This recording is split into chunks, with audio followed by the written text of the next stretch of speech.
Men will be punished for their own sins, not Adam's transgressions. Adult children will be punished for their own sins, not their parents' transgressions. Can Laman and Lemuel blame their parents for how they turned out? Well, I'm this way because of you. On paper, they can blame them because they did blame them. But if you were sitting down with Sarai in your Relief Society class, at what point would you say, after hearing her story, well, you know, now that I think about it, it actually is your fault that Laman and Lemuel turned out that way? Would any of you say that to Sarai? Then we have another story. We have this kid named Cain who killed his brother Abel. And our question is, don't you think somehow it's Eve's fault that Cain killed Abel?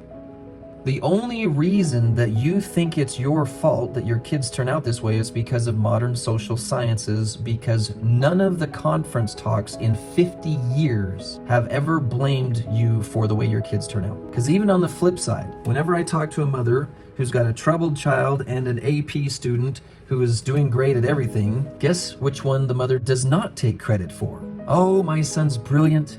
He does so well in everything. I can't take credit for it because he does it all on his own. I haven't had to push him. I haven't had to encourage him. All of my great children are not my fault. Only my bad children are my fault. What's wrong with that? Don't you know the rule, Maurice? If you're a mother, you take responsibility for what your kids do wrong, and you do not take credit for what your kids do right.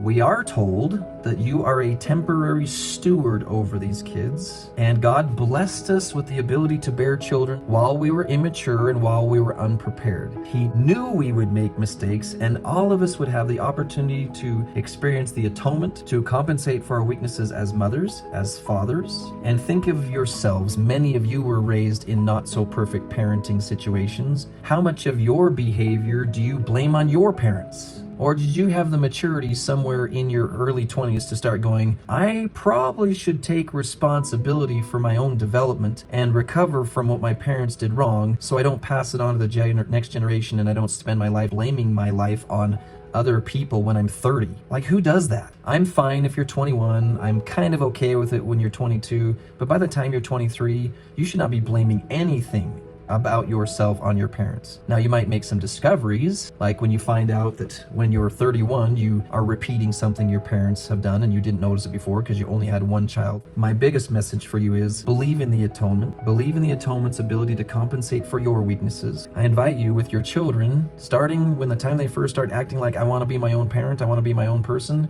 you start saying, already everything you do is all your responsibility and you get to have all the consequences of your choices because you are now mature enough for none of your behavior to fall on my shoulder. And just keep repeating that and repeating that, like everything you do wrong is all on you now, all of it. So I will not carry the burden of your sins anymore. Ladies, I so appreciate you. Thank you for all you do. Thank you for the risks you take. Thank you for your courage. Thank you for your resilience that you're willing to try again, even though it's failing, and try again, even though it's failing. Thank you so much. The world's a much better place because you are in it. See you next time.